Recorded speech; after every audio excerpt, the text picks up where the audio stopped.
where free speech reigns. I'll bring you a sharp take on the day's biggest stories, bombshell newsmaker interviews, and A-list guests.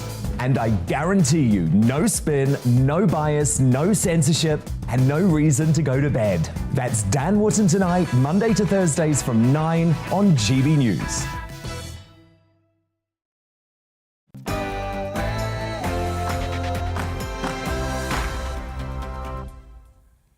Hello and welcome to Headliners, the show that has comedians read the papers so you don't have to. My name's Dominic Frisby, I'm your host, and tonight we're going to be looking at how Vladimir Putin has gone full Tonto. We'll find out about the man who slept with his boss's wife, got the sack, and then sued for unfair dismissal, and we'll explore golden visas. With me, analysing tonight's stories, are comedians Eric McElroy and Diane Spencer. And for clarity, Eric is the man and Diane is the woman. But before we let them speak, we go to tonight's news with Tamsin Roberts.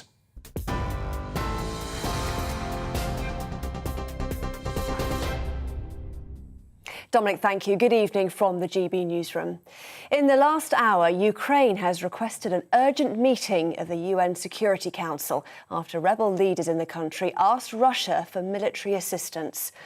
A 30-day state of emergency has been declared in Ukraine, with the US warning Russia is preparing to attack. President Putin's refusal to back down from the border has led to further sanctions. The US is now targeting the company behind gas pipeline Nord Stream 2. Ukraine's Foreign Minister Dmytro Kuleba has urged the West to hit Russia hard. Ukraine has never planned and does not plan any military offensive in the Donbas. Neither any provocations or acts of sabotage, as Russia attacked the very fundamental principles of international peace and security. EU leaders are due to hold an emergency summit on the crisis tomorrow. Meanwhile, here in the UK, the Prime Minister has announced further military support for Ukraine. I can announce to the House that in light of the increasingly threatening behaviour from Russia and in line with our previous support, the UK will shortly be providing a further package of military support to Ukraine. Yeah. This will include lethal aid in the form of defensive weapons and non-lethal aid. To other news now. A rapist who carried his victim through Leeds before attacking her has been given a life sentence with a minimum of 16 years. Austin Ayasandi was captured on CCTV walking through deserted streets with a woman in his arms in August 2015. He taunted his victim after the attack, telling her he was HIV positive. He was only caught last September after assaulting another woman whilst working as a delivery driver. The UK is facing more bad weather with strong winds and heavy snow set to hit the UK this week. It comes after 3 storms battered the UK over recent days. One severe flood warning is still in place for the River Severn, which has now peaked.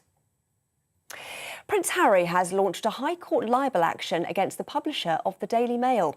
Court papers show a claim has been made against Associated Newspapers. The Duke of Sussex is also currently bringing privacy claims against the publishers of The Sun and The Mirror. His wife Meghan previously won a case against Associated Newspapers after it reproduced parts of a letter to her estranged father, Thomas Markle. This is GB News on TV, online and DAB+ radio. Now let's get straight back to Dominic and Headliners.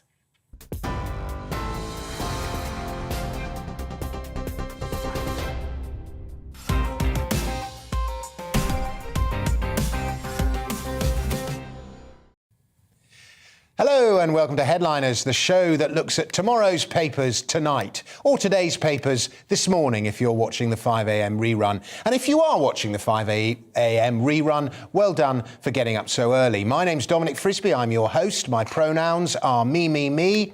And with me tonight, we have 2 stalwarts of the show, the bearded Eric McElroy and the unbearded Diane Spencer.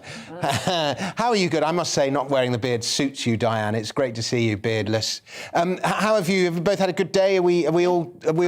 I'm glad you mentioned the beard, because I did get a trim today, just for the show. Yeah, it looks very Tidied kempt. up. So I don't normally know how to do these things. It's got a slight Ming the Merciless point to it, which, Because you're a more traditionally bearded man than myself, so... Well, it depends. It's new for me. Yeah, okay. Well, it hides a multitude of sins, as we both know.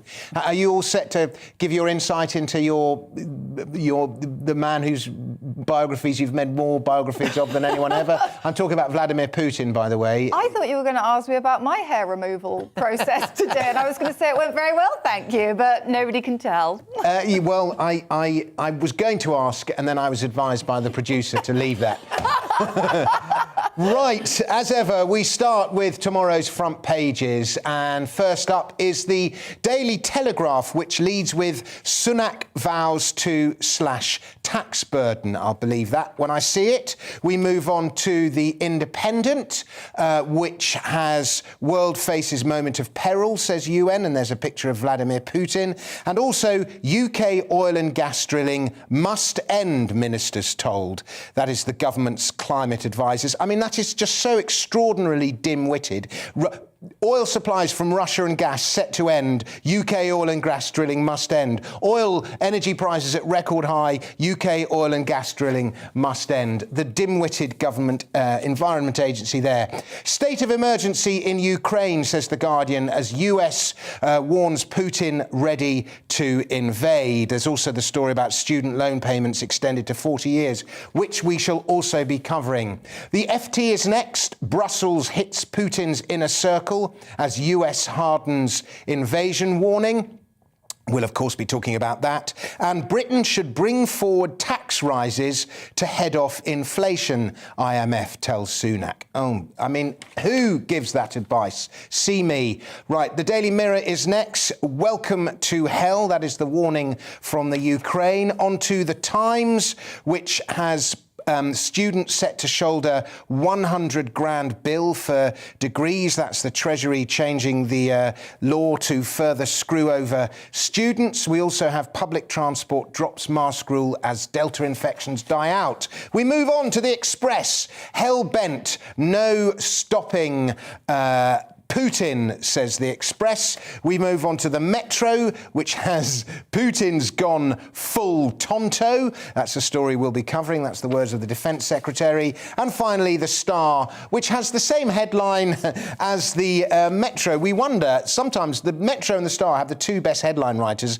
and it might be the same person, and then he's just doubled his thing because the Star has Vlad's full Tonto. And those are today's headlines.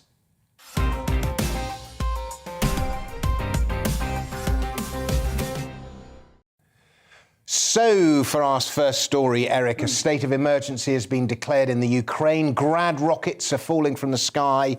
It is kicking off. Yep, and we're going to be talking about this through a number of the stories throughout the show today. And yeah, I think it's hitting home in Ukraine now because the president there was kind of saying for a while, oh, I don't want to panic people. I don't want people to worry too much. But I think now, with everything that's happened at the beginning of the week, he's telling the Ukrainians to come home from Russia, which could be people in the millions, because there are a lot of cultural links between the two, and now a state of emergency in the country. Diane, you've read 83 biographies of Vladimir Putin. How does his brain work? What does he want from this? Does he want the Ukraine, or does he just want bits of it? I think he wants to get through this midlife crisis, and he doesn't know how best to achieve that. You see, when other people have a midlife crisis, they buy a motorbike, or they get a tattoo. Trim a beard. Trim a beard, yeah, right? Wear some kind of crazy cravat in their upper shirt jacket. But Vladimir's already got a motorcycle and a tattoo, presumably. Yeah. Vladimir Putin has got a 74-hectare mega mansion. He has got a flotilla of luxury yachts. He has got about 60 aircraft. One of them has been designed on the interior by a jewel company. This man can't do any more midlife crises. He rides bears naked. Like, the last thing he can do, all he's got left, is to try and regain his youth. Yeah, there's an advert. Carling don't do midlife. If Carling did midlife crises, Right, we kicked the backside of the Tsar in Crimea and we can always do it again, so said Defence Secretary Ben Wallace today in a pep talk to the troops. He declared that Putin had gone full tonto. Now, just for clarity, tonto is Spanish for foolish or Looney Tunes. But Diane, is it Diane. Is it Lovely. Putin? Diane, is it Putin that's gone full tonto, or is it Ben Wallace? Well, so what happened was Ben Wallace was giving a pep talk at the Horse Guards building in Westminster. And he was talking to Commonwealth soldiers, and he was trying to sort of gee them up and say, right, we're going to go in and we're going to do all of this. And for some reason, his language was very dynamic with the full tonto reference, which I don't quite get. I think it means crackers. Yeah, basically. Yeah, OK, so he's basically saying that Putin's gone crackers. And also he said something like, we've kicked the backside of the former Russian leaders, but he was referring to the Crimean War, which happened in the 1850s. And the specific incident in that most people remember is the charge of the Light Brigade, which for our younger viewers was when the light cavalry, so you have soldiers on horses, were sent to go and retrieve some guns that had already been captured. But due to a communication error, they were sent to the wrong Russian artillery battery and they were completely annihilated. Well, not completely, but most of them. So it's not really the sort of incident you choose to G people up. Into the Valley of Death Road, the 600. Cannons to the left of them, cannons to the right of them. Eric? It does someone, I don't know where this gentleman, Mr. Wallace, was educated, but it definitely sounds like sort of a British eat Tony and sort of, like the tontos phrase, which you would only hear in Britain, because obviously in America you think of the Lone Ranger, and then we're like, is this an offensive term for Native Americans? I don't know where we're at here. What I did this is how good my research is, and also my Navajo Indian. Tonto in Navajo Indian is, and you know this as well because we talked about it. You can say it. Well, I forgot what you said it was now. Wild one. Wild one, yes. Wild one. And which I think is good, I guess. Yeah. So there is some crossover between crackers and wild one in the Venn diagram. Good. Say wild one. What I like about this is because I didn't know much about the Crimean, this conflict back in the 1850s because it wasn't covered in American history as a child. But the good thing was in that crisis, the prime minister at the time had to resign. So maybe we could get some parallels going on that side as well. Well, may I express at this point to viewers how disappointed I am in what gets taught in American schools. I would have thought the Crimean War was essential learning, way ahead of things like the American Civil War, which was going on at roughly the same time. So too the Telegraph, and that is this is going to be an easy one for opponents of our government to declare you hypocrites. The government may be opposing financial sanctions on Russia, but the Tories will keep Russia-linked donations. Diane, this is you again. Yes. Well, you see, Liz Truss, our Foreign Secretary, and I would just like to tell everybody that the Russian word Truss is coward. So when our Foreign Secretary went to talk to them, her name could look like Liz Cowards, which is great. Big lols in Russia. Yeah. So she has said that the Conservative Party have received £1.93 million in donations from Russian people, but these people are people who have moved to the UK and they are citizens of the UK. They have joined the electoral roll. And so Liz Truss is saying, well, we're not going to give the money back because it's all fair and square. It's been properly declared. Now, if anybody remembers, Ian Hislop, in front of the House of Commons Select Committee, he was denouncing the lobbying culture of MPs, and he pointed out that nothing is ever properly declared because all they do is put the name and the amount. And they never say what the person was expecting to get for this amount. And I don't know about you, but if I donated 1.93 million, or even like one of these smaller amounts, because it's a group of individuals, if I donated, £700,000 to a political party, what would you want for that money? MBE. Yeah? That's cash for honours. You can't... That's what I paid to get mine. I mean, the problem is they can't give the 1.93 million back because they've spent it on vodka for the parties they've been having at Downing Street. Oh, what do you think was in that you suitcase? cynic. Right, let's go through to the next story. There's a sort of nice flow through into this next one, Eric, and it's golden visas, a way for the world's filthy rich to get fast-tracked into the UK. But how grubby is it? It's pretty grubby. Well, basically, this is from the Times. These golden visas have attracted, and see, again, we're linking back into the Russian side of it, is that there were around 200 Russian millionaires who now suddenly have British citizenship, only because they invested a mere £5 million or so in the UK. There's different tiers that they can go through. I personally have nothing against this type of scheme. It's what got me into the UK. Just to give you millions of pounds. But just to give you the stats, sorry to interrupt you, it's 200 in the past 7 years. Yep. But then there's an inconsistency in the story because it says 200 in the early part of the article, and then later it says 700 between 2008 and 2015. Yeah, so I don't know if it's 200 or 700, but even so, it's a lot. I mean, I could. And to get one of these golden visas, you have to buy at least 2 million worth of assets, which presumably so you one did. Russian millionaire inside of another Russian millionaire inside of another Russian millionaire is the reason they've been able to slip in that way. I mean, it is. I mean, it was actually brought in by Labour, so I wouldn't be surprised if the Tories start bringing that up after the financial crisis to get investment into the country. And maybe there's a problem allowing people with just a lot of money to suddenly be able to basically buy a visa. Yeah, I think the idea is they bring money into the UK and then you get the trickle down and it gets employment and everything else. But what actually happens is it pushes up house prices, and then house prices go up for everyone else, and houses get even more unaffordable for young people. That's the trickle down effect, is higher house prices. Right, let's move. Diane, what comments, insights do you have on golden visas? I have two. One, that it seems to be terribly simple to be a Russian millionaire if there's sort of 700 or 200 of them, however many wandering around. And it makes me think of that Charlie and the Chocolate Factory. I've got a golden visa. I've got a golden chance to go to UK. It's lovely, isn't it? It's lovely. I think China has more billionaires than the rest of the world combined. Oh, wow. So if you're looking at like Russian millionaires, you know, Russia's population is big, there's a lot of oil, you know. It's not that easy. Let them buy some visas now. I don't know. I'm just saying there's problem. a lot of billionaires aren't that special in certain parts. Ni hao, come on over.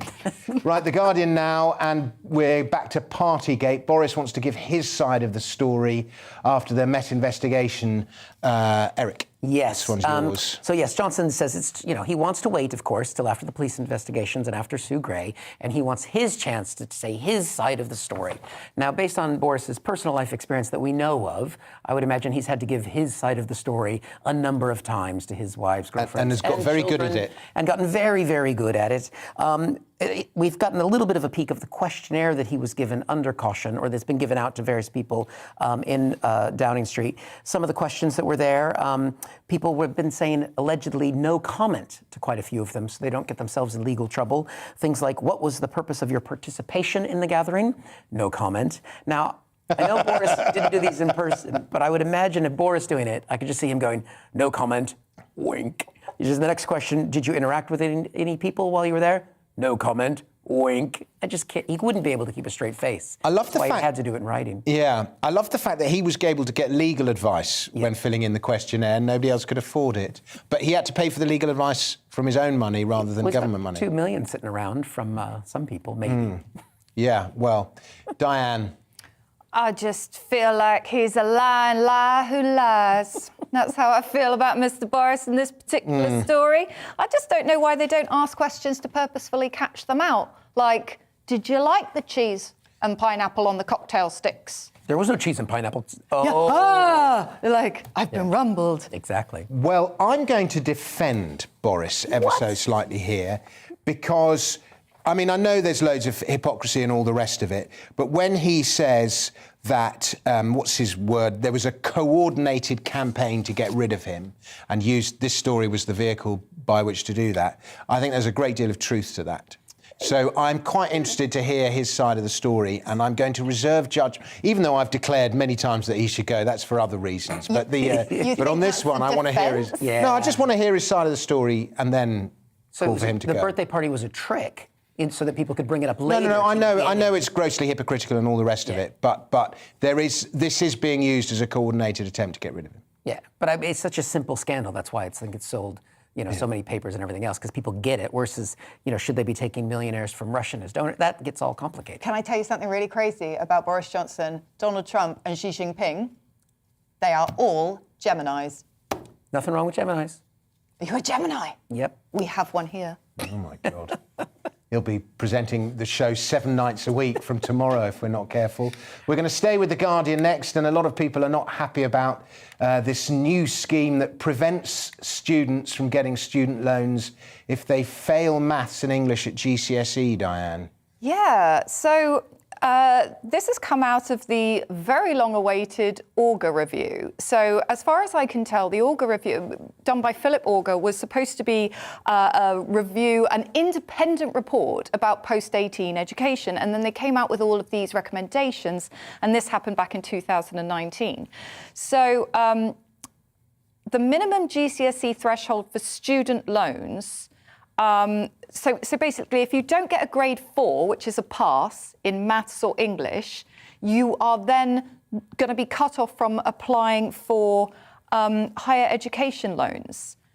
But the problem is that some people have pointed out, a professor of social mobility, Lee Elliott Major at the University of Exeter, has pointed out that his research shows that if you achieve poorly in early age tests, and then you actually also fail to get passes later on in life. So the worrying thing is that if they're already going to cut off kids who fail English or maths, are they also going to sort of end up extending it? Oh, well, there's no point in even letting them get that It does far. sound a bit like an unnecessary... I mean, kids on that age are already under a great deal of pressure. It does sound like an unnecessary... Because if they fail their maths, unless there's an...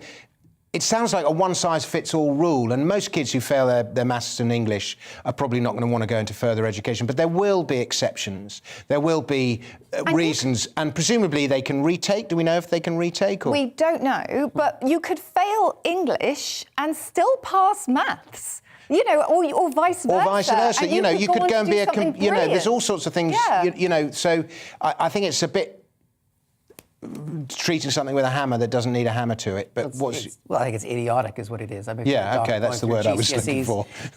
Right now, she is incredibly talented in art. She's incredibly talented as a digital artist and drawing artist, and she might not do well on her maths exam. Yeah. She would do really well in design and other things, and technology and on the computer. That doesn't mean that she needs that. And the funneling system you have in the British education system is nuts. They might not even be doing maths or English at the A level, so why would this matter? I mean, the other part of the story that's in there is the extension of student loans in the UK that everyone is funded through since they've done away with grants, which also I think, like this policy, would hurt lower income families. To stretch them out now, you'll have 30 years to pay them back instead of 40, because I think they realize people aren't paying them back, and this graduation tax that who could have seen that coming? Has now had to be extended because it probably would collapse otherwise. Yeah, it would, and they're doing it, but I just feel sorry for students. They're being totally ripped off. Anyway, that is the end of part 1. Join us for part 2 when we'll discuss Donald Trump's latest comments showing his admiration for Putin, the return of drink driving, sadly, and a rather frisky engineer. So don't go anywhere. We'll see you in a moment. Ladies and gentlemen, the Friday Night Feast, 7 until 9 p.m. this coming Friday. It's the show that's got it all. It's the newest show on television. We take different news angles on the week's biggest news topics. Also, you, the viewer, and the listener, get to set me a totally mad challenge to do, like this one. I heard Patrick Christie's up on my manor, so I'm out here looking for him, because I want to do him. Oh, and at the end as well, we try to rehome a dog. What's not to love, everybody? 7 till 9 p.m. Friday Night Feast with me, Patrick Christie's. Be there.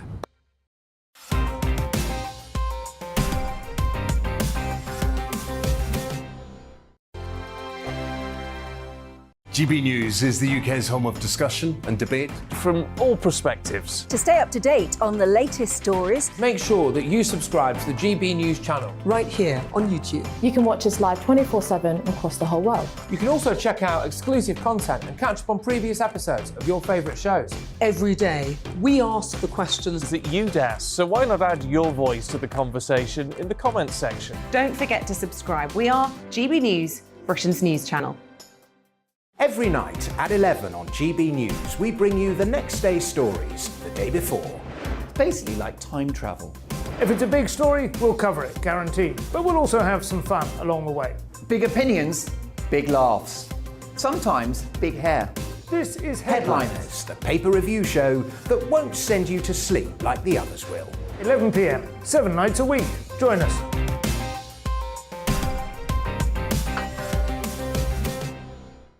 Hello there, I'm Eamon Holmes. And I'm Isabel Webster. And we hope you can join us for Breakfast with Eamon. And Isabel. You make me laugh out loud, belly laugh. Is that important first thing in the morning? Yeah, absolutely. And there's me trying to be deadly serious.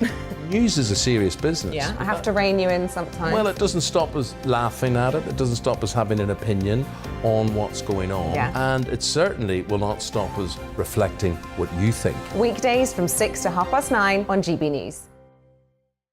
I'm Dan Wootton. Join me Monday to Thursday from 9 to 11 for the feistiest and most fun news debate on TV, where free speech reigns. I'll bring you a sharp take on the day's biggest stories, bombshell newsmaker interviews, and A-list guests. And I guarantee you, no spin, no bias, no censorship, and no reason to go to bed. That's Dan Wootton Tonight, Monday to Thursdays from 9 on GB News.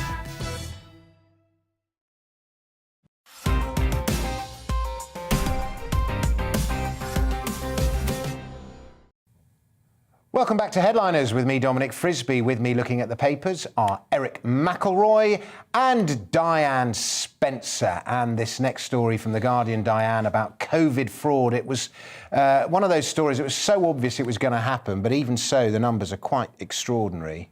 God, these numbers are staggering. I've only ever seen this kind of spending on Kim Kardashian's Instagram. It's amazing.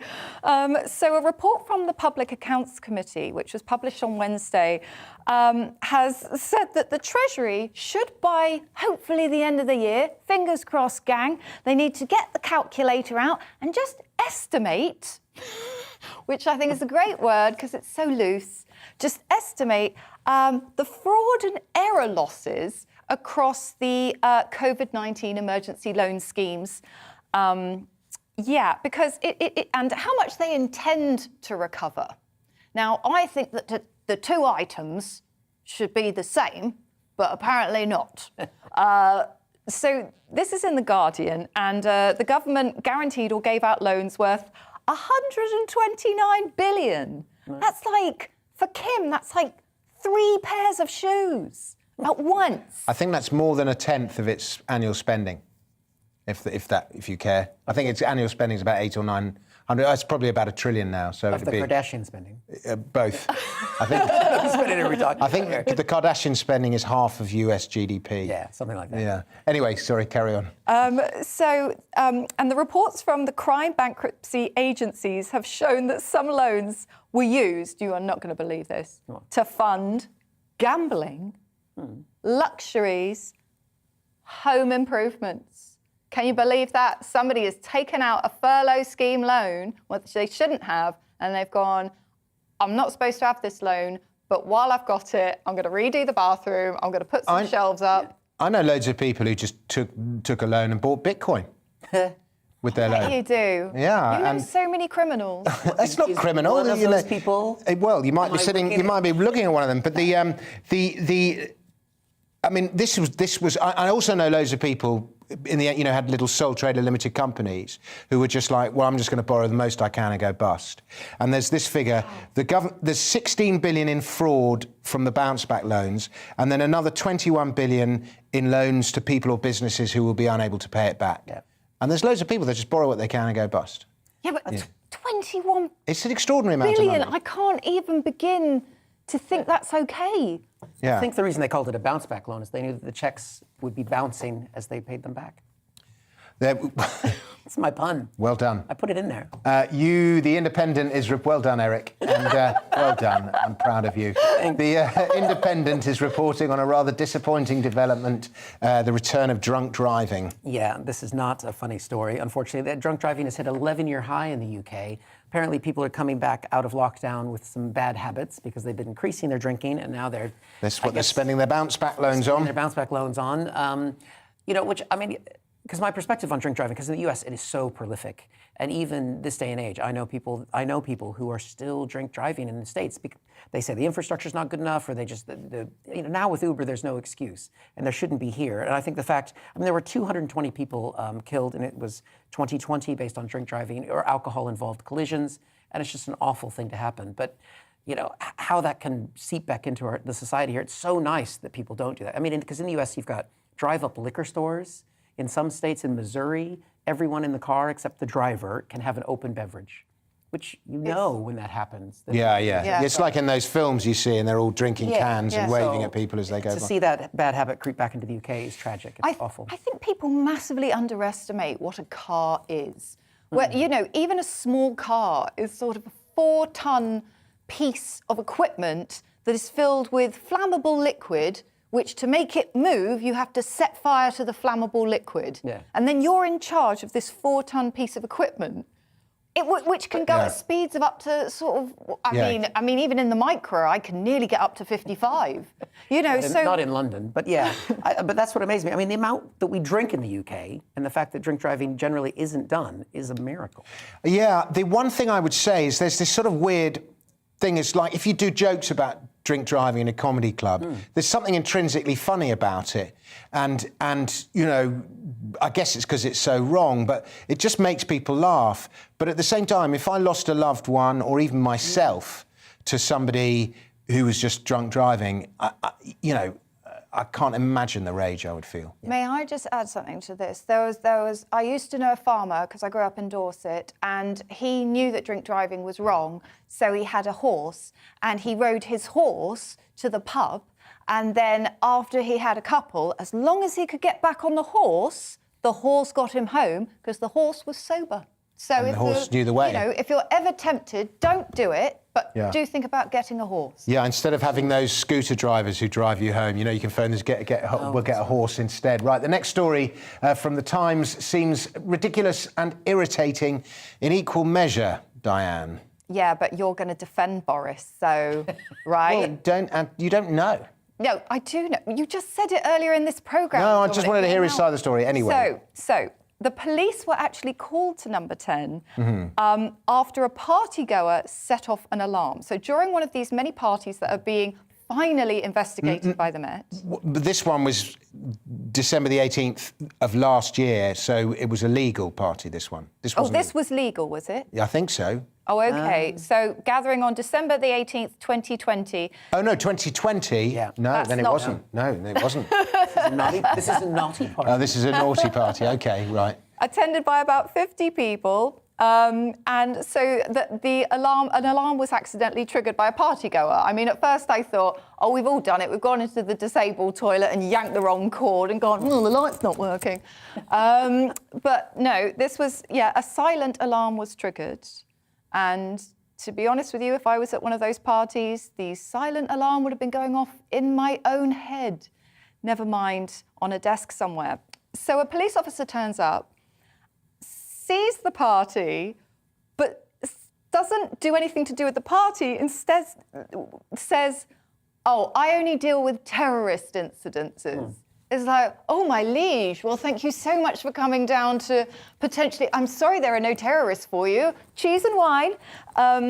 So this has been told to us by Sir Stephen House, who is the Deputy Commissioner of the Met, because obviously we don't have a commissioner at the moment. And he's basically told us all about this. And he said that I think maybe people have the idea that there's tipsy revellers walking down Whitehall with Christmas hats on and blowing poppers, carrying bottles of clanking wine. But that's what they were doing, sir. Eric, give us your thoughts. Well, based on the level of concern they showed by having these parties in the first place, I would imagine that the partygoers, when they saw the police officer came in, thought he was a stripogram. So they weren't fussed. Yeah. They weren't worried. When it comes to saying the unsayable, nobody does it quite like Donald Trump. And this is from iNews. And because you love him so much, Eric, we're going to give you this story. My president. Yes, the headline on this is Donald Trump claims Vladimir Putin's invasion of Ukraine and you can pretty much guess which way it's going, is wonderful and very savvy. Donald Trump praised Vladimir as being a genius and that he's a strong leader. I mean, we already knew that Donald Trump was uncomfortably close to the Russian president. And I know there's a lot of people on the right who are saying, well, if Trump was still president, this wouldn't have happened. If Trump was still president, he would have flown to Moscow in Air Force One, picked up Putin, and flown him to Kiev himself. The reason that Putin didn't do this over the last 4 years of the Trump presidency was because he didn't need to do anything to undermine NATO. Donald Trump was doing it for him with his constant statements to undermine the alliance, say that the Article 5, where we all stand together, wasn't, maybe we're not going to follow that, and we need to cut down our budgets and everything else. So Trump did Putin's job for 4 years, and it wasn't necessary to invade it. Well, has Donald Trump been quoted out of context here slightly, Diane? Is what he's been saying been misconstrued? Because I think it's Donald Trump not just seeing this from the Russian perspective and going, if you were Russian, Putin does seem to be giving the West the runaround here. I mean, potentially. I mean, I've read the article, and if they have quoted him out of context, then that's the responsibility of the paper, because it doesn't look like he's been quoted out of context. But it is in the iNews, the iNews would never. I mean, it's not exactly pro-Trump, the iNews. Let's say right. That. It did say Trump said that he was talking with Putin back in, I don't know, they call each other every night, I guess. And he said in their discussions, he said, you can't do it, invade Ukraine. You're not going to do it, Which, he had that, he could tell that Putin had that desire to do something he wasn't supposed to, kind of like Trump's relationship with Ivanka. Yeah, but equally it could have been like, you can't do it. I know. You're not going to do it. Kind of like poking him. Let me just say, Eric McElroy's views do not represent the views of this channel, particularly with regard to Donald Trump. Right, we move on to The Guardian. Oh, no, we don't. We move on to The Mail, and it's rather a raunchy story, but talk about frivolous lawsuits. This is you, Eric. Yes, I was really glad to get this story. This poor gentleman, right, has lost his job and been fired, I think, unfairly, just because he might have been sleeping with the boss's wife. And I say might have, it seems like he was pretty much done for it, since there was a tribunal which said that he was, and the wife also said that they were sleeping together. So somehow it came out that they'd been fooling around, and she went to tell the boss, which was her husband, and he was not pleased, and so he fired the gentleman, a man named Anthony Smith, and Anthony Smith basically then countersued to say, no, this is unfair. We weren't, doing things at the workplace. Everything that we did was outside. So it's not a dereliction of my job, it was outdoors. But the tribunal looked at it and said, this was through the middle of winter that you had this affair. And so we do believe that some of it was indoors. And he has apparently been justifiably removed from the position. Have you ever slept with your boss's wife, Diane? My boss's wife? Not to my knowledge. I've taken her for a glass of wine, though. So careful. What I think is interesting about this story is that Mr. Smith, who has, been sleeping with his boss's wife, and it takes two to tango, especially if you are going to do that kind of deed outside, you have to be willing to sort of roll around in the mud. He has also he's not a pleasant character. He's faced allegations of abuse. He swore at the husband of the woman he was sleeping with. Yeah. And he's made xenophobic comments, and he's shared naked photos of the boss's wife with staff. Well, it did say that that wasn't proven. She shared naked photos, and he might have shared them. So she shared naked photos of herself. Herself to the him, staff? To Anthony Smith, and then it was alleged that he shared, but that wasn't proved. So just to keep us on the right side. Oh, okay. So he might have said the xenophobic things. Can I just give a little bit of advice to viewers? If you are ever thinking of sharing naked photos with a lover, think twice, because it can go badly wrong. Right, we have reached the end of part 2. We're going to the ads now, scrutinise them, buy their products, help fund us, and then join us for part 2 when we'll discover which is the hardest working city in the UK. But first, the weather. Hello, I'm Luke Meyer with your weather forecast. Over the next 24 hours, we've got snow and lightning across Scotland. That's going to be the main feature of our weather. And for all of us, it is going to be turning a lot colder. This cold front is sinking its way southwards across the UK, bringing much colder air. And where we've got this occluded front, that's where we're going to see some frequent and heavy showers with the risk of lightning. So let's take a look at the picture through Wednesday evening. Got some heavy rain on the cold front as it sinks its way through England and Wales. Some lively bursts of rain to come for a time. The colder air is coming in behind, so it's across Scotland and Northern Ireland where the weather warning is in place that we'll see frequent snow showers. We could see as much as 10 to 20 centimetres building up over the hills and mountains of Scotland. Temperatures sub-zero and feeling a lot colder in that wind. And they'll continue through much of the day. Those frequent showers pushing their way in as the rain clears away from southeastern areas. Elsewhere then, brightening up through the day, but further showers will push their way through. There'll be a mixture of rain, sleet, hail and snow across the country. But as I say, the most frequent snow showers likely to be across Scotland and Northern Ireland. Brisk winds as well means blizzards across those mountains, so some tricky conditions here. Temperatures a lot lower than recent days, and it stays cold and wintry through the first part of Thursday night. We'll see this another feature coming southwards, so we could see some snow over the Pennines, perhaps North Wales. But later on into the small hours of Friday, we'll start to see those winds easing down. The skies will clear, showers will tend to become fewer and further between. So a touch of frost first thing on Friday morning. Lots of sunshine out there, though, on Friday morning. Still a few showers in the mix, but they'll be easing their way off into the North Sea. And for most of us, under a ridge of high pressure through Friday, it looks to be a much calmer day. Light winds, temperatures not faring too bad, still on the chilly side. But I think as we go through the day, there'll be plenty of sunshine. And it stays dry across the south. Chance of rain further north over the weekend. Goodbye.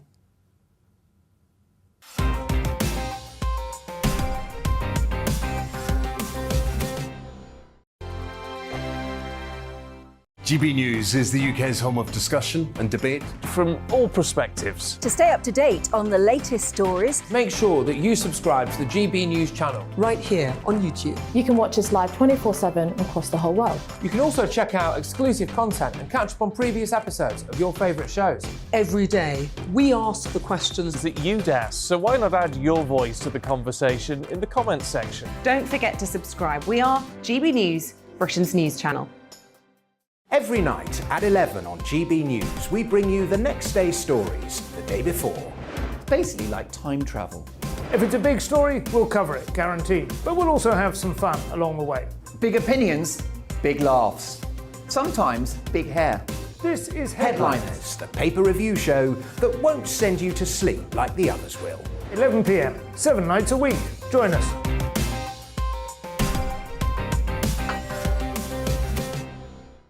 Hello there, I'm Eamon Holmes. And I'm Isabel Webster. And we hope you can join us for Breakfast with Eamon. And Isabel. You make me laugh out loud, belly laugh. Is that important first thing in the morning? Yeah, absolutely. And there's me trying to be deadly serious. News is a serious business. Yeah, I have to rein you in sometimes. Well, it doesn't stop us laughing at it. It doesn't stop us having an opinion on what's going on. Yeah. And it certainly will not stop us reflecting what you think. Weekdays from 6 to 9:30 on GB News. I'm Dan Wootton. Join me Monday to Thursday from 9 to 11 for the feistiest and most fun news debate on TV, where free speech reigns. I'll bring you a sharp take on the day's biggest stories, bombshell newsmaker interviews, and A-list guests. And I guarantee you, no spin, no bias, no censorship, and no reason to go to bed. That's Dan Wootton tonight, Monday to Thursdays from 9 on GB News.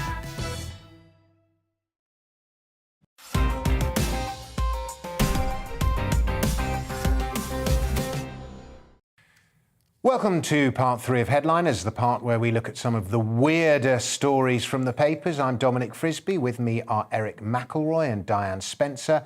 And we are about to find out which is the UK's hardest working city. Diane, you are our expert in this. OK, so this is a story in the Mirror.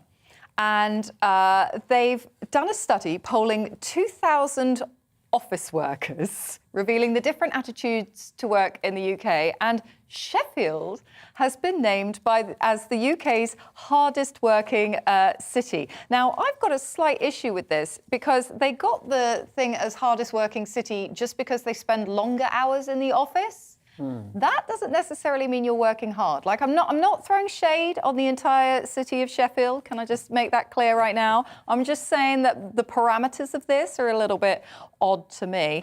But what I felt was quite interesting is that the top 5 were Sheffield, Belfast, Glasgow, Birmingham and Leeds.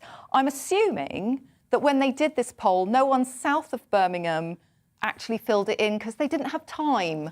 That's what I'm assuming. Yeah, I'm surprised. I guess if you counted commuting time, London would be way ahead of them. I mean, because you just have to work so hard just in London just to be able to eat and pay your rent. But, you know, I don't know. I'm surprised not to see London on there. Well, also, they only polled office workers, but they did they did quite a lot of other fun things. Like, apparently in Newcastle and Leeds, they came out joint top for being the most appreciative of staff and colleagues. So if you work in Newcastle and Leeds and you leave and you don't get like a massive bouquet and balloons and chocolates, you've done something really bad. I'm looking at this the statistics, and this is 2,000 office workers from across UK cities. Yeah. So it's not what you'd call a comprehensive poll, is it? There's more Russian millionaires than There are, yeah. Not in these cities.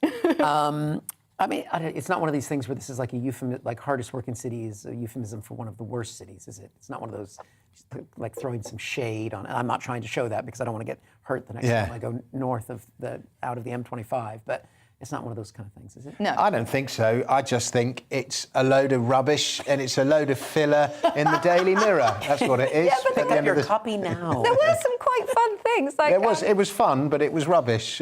Anyway. In Leeds, they consume the most cups of tea and coffee, on average, 4 cups a day. That's a lot of coffee. They do that surely. in my house in southeast London as well, or I do.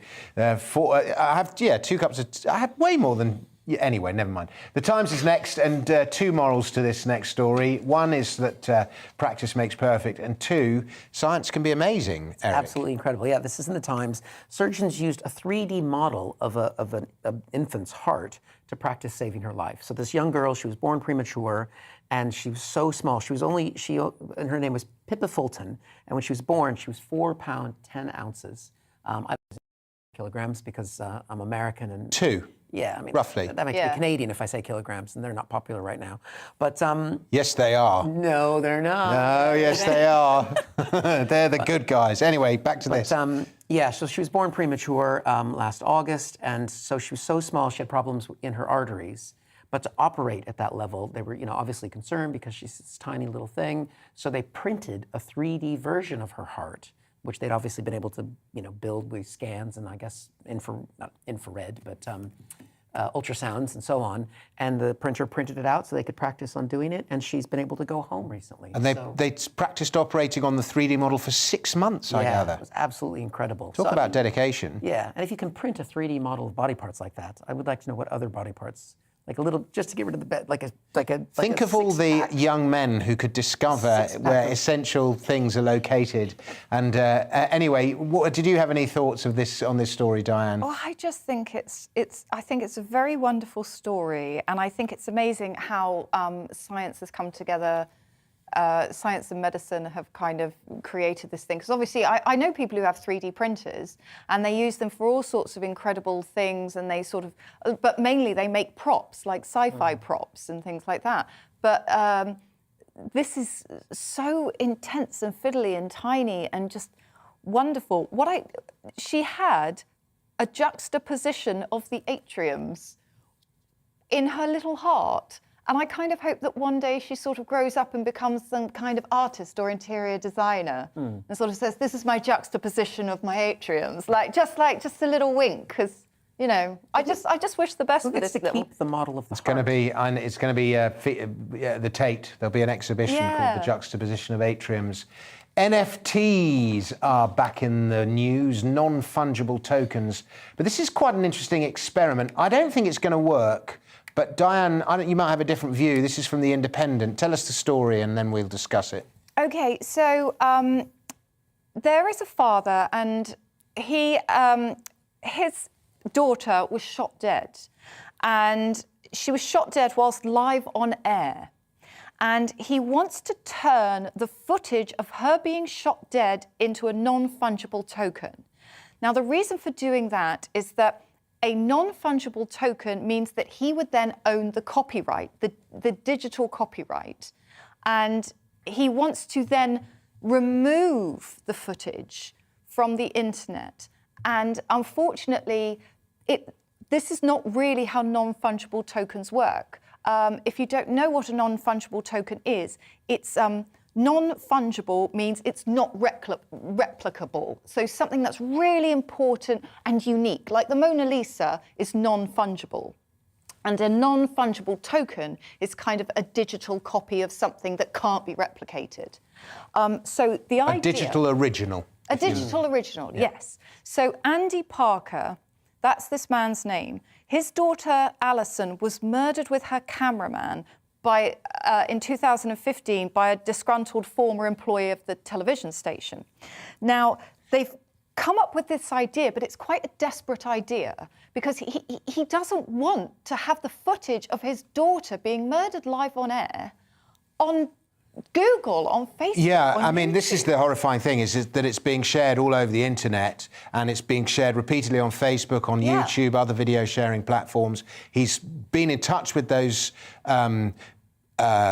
organisations. He's even tried to take them to court, but the court has ruled against him because the platforms have said they're not responsible for what is broadcast on their platforms, but clearly they are because they censor when it suits them.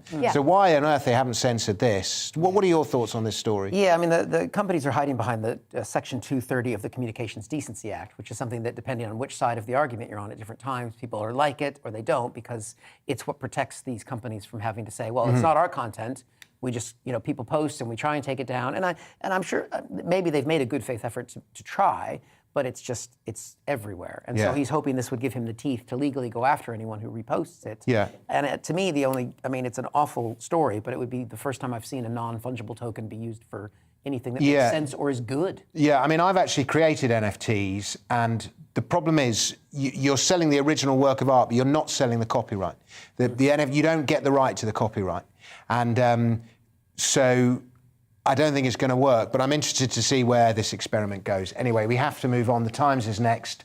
And what a nightmare, Eric. This is one of those stories where it's perhaps better that the truth didn't come out. Yeah, it's the moral of this story is don't take a DNA test. And I'll explain why that's the case.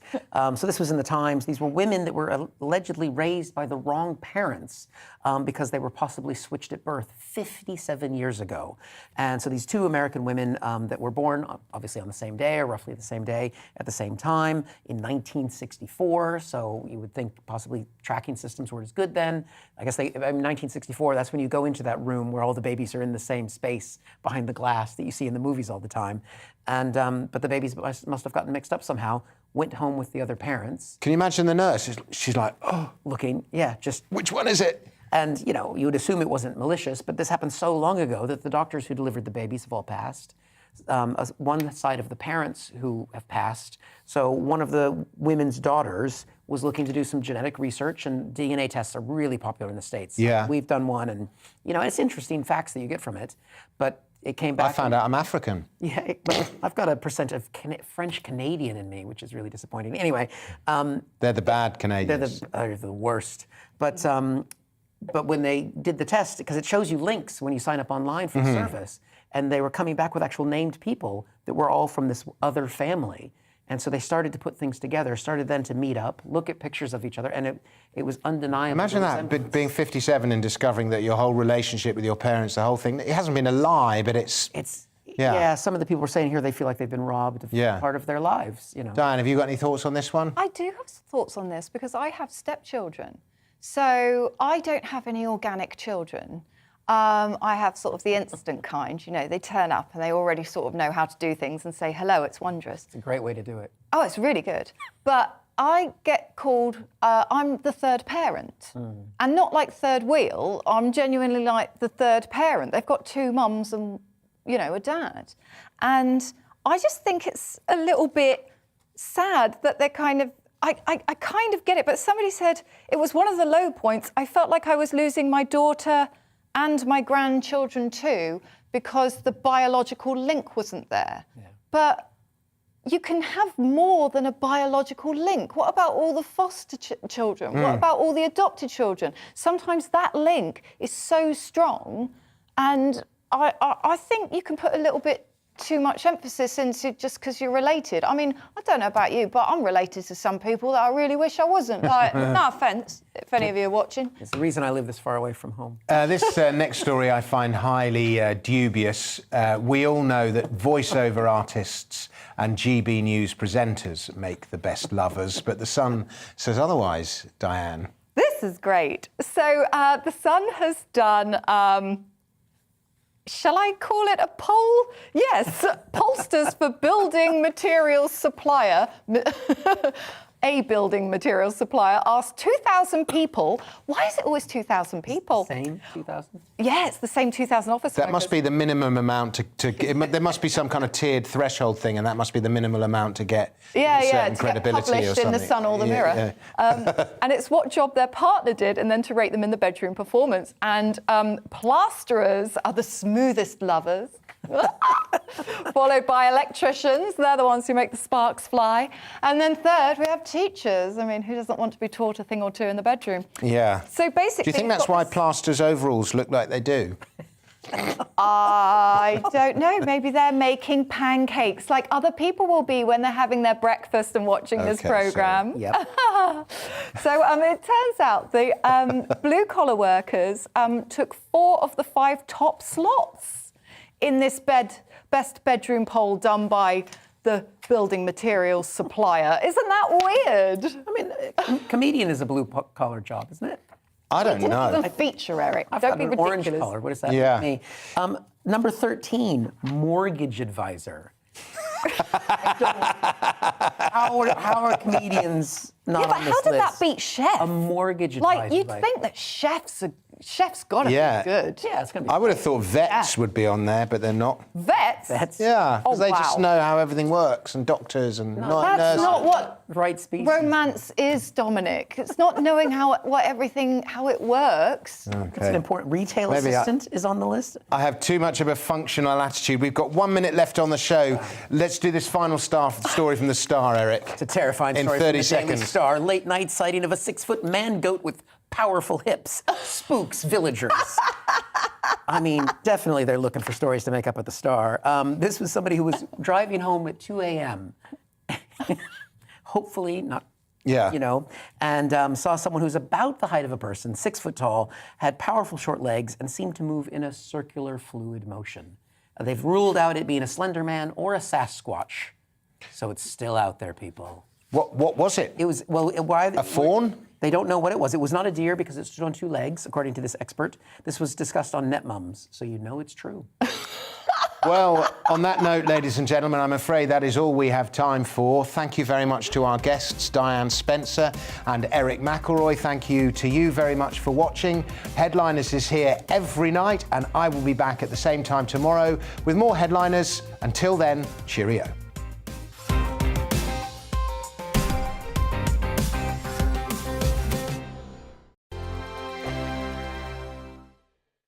Hello there, I'm Eamon Holmes. And I'm Isabel Webster. And we hope you can join us for Breakfast with Eamon. And Isabel. You make me laugh out loud, belly laugh. Is that important first thing in the morning? Yeah, absolutely. And there's me trying to be deadly serious. News is a serious business. Yeah, I have to rein you in sometimes. Well, it doesn't stop us laughing at it. It doesn't stop us having an opinion on what's going on. Yeah. And it certainly